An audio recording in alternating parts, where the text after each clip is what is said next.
I did a podcast this week for parents who have been traditionally homeschooling, kind of, and it hasn't been working out very well for them, maybe this past semester, and you're considering unschooling. You're thinking, could this work for our family? So I'm bringing the podcast over here to YouTube. Let me know what you think. Tell me in the comments if you're trying to make the switch from homeschooling to unschooling and you got a little nervousness about it and you're wondering, oh, should we do this or not? What questions do you have? So let me bring you the podcast.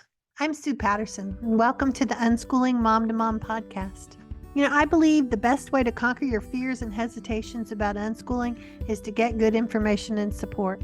That's why I offer you this short weekly podcast to share what I've seen over nearly 30 years, so you don't have to learn it all from scratch. The show notes and the blog post will have discounts for you as a podcast listener, so be sure to tap into those. So let's get to it. If you've been homeschooling and following the regular school schedule, you're wrapping up this semester. And can we be totally honest here? It wasn't that great. Or at least it's not the joy-filled learning scenarios you had envisioned. You thought you had a plan. Maybe you did have one. Maybe you even spent a lot of money on some cool stuff that was supposed to be really engaging, and the kids are just not having it. Or maybe they're kind of doing it, but it's a power struggle. Maybe you're brand new to all of this and you just chose curriculum that everybody said would be good and it's not that great. Or you like the curriculum, but your kids don't. Maybe you're not brand new to all of this and you've been slowly getting more and more lax with your lesson plans. What used to work doesn't now. And sometimes I hear from parents who have been homeschooling and they've tried every type of curriculum. And for one reason or another, nope, not that one either. Or maybe one worked for a little bit and then it didn't. Okay. So I'm really speaking to two types of people here. The brand new people who are trying to figure out how to provide a good education for their kids in a way that everyone can be happy or happy-ish. And the homeschooling mom who is secretly Googling unschooling to see if maybe this could work. Or maybe they had the wrong idea about it initially. Or how does it actually work anyway? And if that's not bad enough, in either one of these scenarios, you think the problem is you. You think your curriculum isn't working because of a lack of follow through or discipline or patience or something. You see those Instagram posts from moms who have kids happily messing with their lap books or doing art projects or asking curious questions, and that's a far cry from what's happening at your house. Your kids are just waiting for you to be done. You might even start to think you're not cut out for this. Maybe not organized enough or creative enough, or maybe you're just not making it sparkly enough. At first, I was going to say in a kind of snarky way, well, you are the product of the public school system, probably. No wonder you're flopping at this. And then I thought, well, that's not really a snarky thing. That's probably the facts. You were taught for 12 years that subjects have to be linear, one after another, no deviation. You were taught that the teacher will pour the information over you and you will cough it back up to them and prove how well you listened. Then the reward of the gold star, the promising future, the special look of approval that you just hang on waiting for. So you try to duplicate that, only making it a little bit shinier, and your kids still resist. And I know how unnerving that is because you're thinking, wow, this is so much better than what I endured for 12 plus years. How come they're not grateful? But they don't have the same life experience you've had. They can't make that comparison. And if you're waiting around for that to happen, for them to suddenly realize how lucky they are, you're in for a few disappointing years.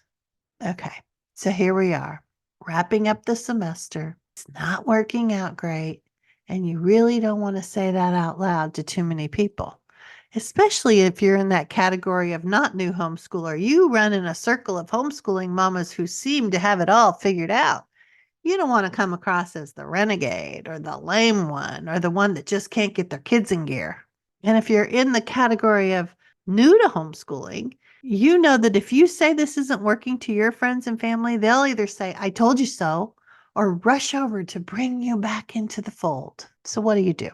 You're back to the internet all by yourself to see if maybe this unschooling thing could work. You listen to these podcasts, maybe read a few blog posts, but then all those internal arguments pop up. All those anti unschooling comments you've heard over the years. Oh man, you really didn't want to turn into that person now, did you? Okay, so my point in all of this is that I know what's going on with you. I've been there, and I'm happy to tell you I know the way out. So think of yourself as wandering in this cave, and suddenly I show up with a flashlight. And that's what I want to do here, show you a few steps to help you move in a direction to get you out of this cave of despair you're in. And you know what's kind of cool too? You're so close to the exit. You just have to make a couple of turns and voila, the light. You can get out of there. Okay, I know I'm being a little dramatic. But when you know you don't want to send your kids to school and you can't figure out what you're supposed to do, and the pressure is building and the fears are getting louder, it can be pretty awful. You're not alone, and there really are solutions. So, I have 5 steps for you to start the transition from homeschooling to unschooling. Ready? Number 1, you don't have to use the word unschooling. If you're new and it doesn't mean anything good or bad to you, that's great. Use it as a compass to help you find ways to learn that allow you to prioritize the learner and their interests, individualize the information and experiences, and learn how to live as if school doesn't even exist. If you're not new to all this, unschooling may have a negative connotation for you. So set the term unschooling aside. Use it for looking things up, but don't put on the t-shirt. Just think of it all as an individualized, experiential approach to learning, using the world as your classroom instead of a set of curriculum. If you're in those homeschooling circles that are a little anti-unschooling, just don't say anything about what you're doing for now. Go push the kids on the swing when the topic of spelling tests or math facts come up. You do not have to wear any kind of label. You don't really even have one that fits you. Almost unschooling, relaxed homeschooling, life learners. Nah, just skip the labels. If someone asks, just say, we're just trying to figure out what will work for us. Then trail off and change the subject and chuckle like you may be losing your mind, and it will be okay. I do have an unschooling fact sheet if you need one, a free PDF that will help you get a little clarity quickly, because I think that might be helpful here too. The second assignment here in our 5 steps to start our transition from homeschooling to unschooling is deschooling. And I know you've heard the word and you think the kids did it, or you took a couple of weeks and got caught up on laundry and called that your deschooling time. Yes, maybe there was some decompression happening, but that's not really deschooling. Deschooling is actively breaking down those ideas that don't serve us. It's examining what's real and what isn't, what we were convinced mattered so much and what really doesn't matter at all. It's often not the things that were pounded into us for all those years. So every day, listen to something, read something, watch something about deschooling. It's not going to be forever, but this will be actively doing the deschooling you need to do. If you join my membership group, I have an entire 30-day challenge in there about deschooling. It's a great walkthrough to help you do this. And I have a deschooling playlist over at YouTube. You could do that. I would love to be able to tell you that those 30 days of focusing on deschooling, that will be all you need. But that's not true. You may have an epiphany. You may feel so much better and confident. You probably will. But inevitably, something will happen and your old way will rear its head. Some comparison, some inadequacy, some fact that they didn't know that you think, oh, come on, all 10-year-olds know this. Why not my kid? And then it will be time to deschool again. It really happens in waves, but when you know this, you don't get blindsided when it pops up again. It's part of this ever-evolving parenting thing we're doing. Kids are growing, we're growing, things change, okay? Number 3, talk less, listen more. Stop trying to run the show. It will be okay if things don't go as planned. Spend time observing and learning more about the natural tendencies of your kids, maybe even of yourself. Maybe you've been trying to fit into something that really doesn't work for you either. Use this time as exploring what really fits everyone. Who's a morning person? Who's a night owl? Who really needs a 4:30 snack? And who just needs to run around the house a couple times to get some energy out? Learn more about everyone's personality without trying to fix anything or mold anyone. It's funny how differently the kids will act with you when you do this. Sometimes the resistance that we've been getting is because we're not hearing what they're trying to tell us. Number 4, think about your why. Why are you doing this? What are your priorities when it comes to kids and learning and the relationship you have with them and their relationship with the world? Sometimes we get so busy checking the boxes, we don't take the time to think about what really matters the most to us. Make a list. I have another podcast about thinking about your why. I have a video over at YouTube about it. I'll link to those over at the blog post. And the 5th thing to do is brainstorm with the kids. What would they like to do more of? What foods, what movies, what games, what inside stuff, what outside stuff?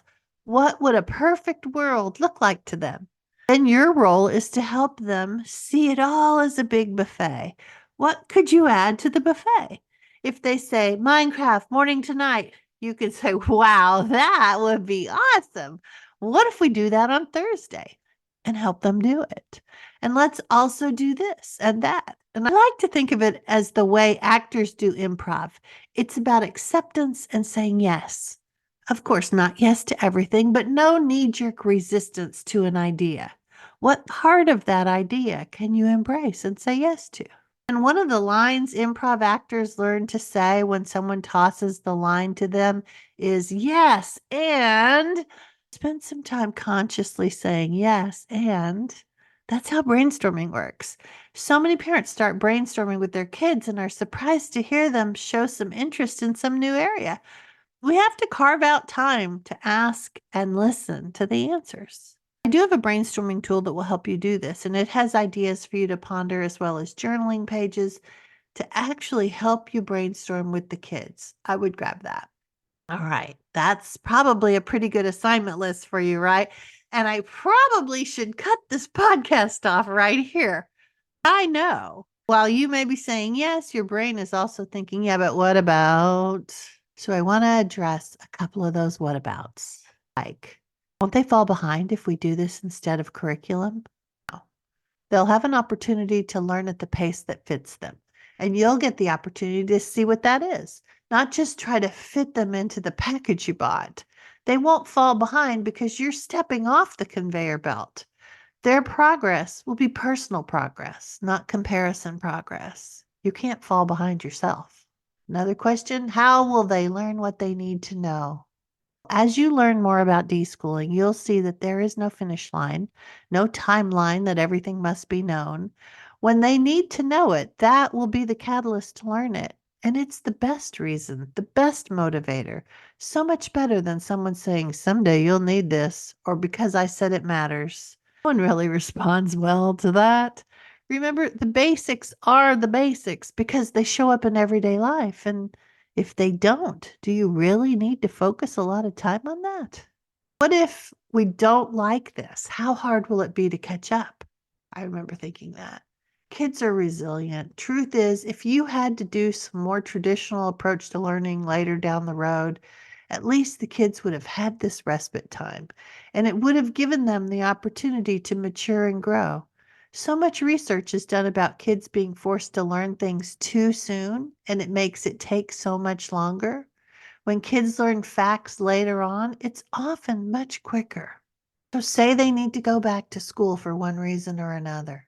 The school will catch them up. There will be steps to help them get back into place because that's where they want your kids, right? So they'll help you figure out a way to make that work.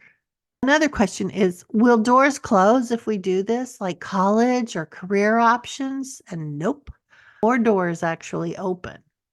Kids who are allowed to learn like this are able to see what their interests and preferences are. And when they can move in that direction, they have more life experiences in these areas, making them ideal candidates for colleges or careers when the time comes. Last big question that I know stumps people is, how do I get a handle on my own worry and anxiety over this? Well, you read more, you learn more, you put yourself on an unschooling workout plan. Dedicate a little time each day to learn more and undo some of the old way of thinking. You don't jump off a couch and climb a mountain. It will take a little self discipline to rewire some of this, but a little bit every day adds up. And exposing yourself to more people who embrace learning differently from the norm will help a lot. That may even mean to step away from some of your more hardcore homeschooling friends for a little bit, especially if they make you feel pressured or judged. My mom used to say, maybe you need some new friends just for a little while. Try to stay in some common neutral ground or take a little break. Come hang out with us in my private coaching group. You'll get a lot of support, and that will definitely boost your confidence. Sometimes that's all it takes to be able to move through your regular circle of friends, just knowing you have other friends too that get it. Okay, that's a lot for today. I hope it helps. Remember, you're not stuck. You can make whatever changes need to happen for your family. You don't have to know the whole plan ahead of time. You just have to keep learning more about your options. Reach out if you need more support. And remember that podcast listeners don't have to pay that sign up fee to join the membership group. I'd love to help you more.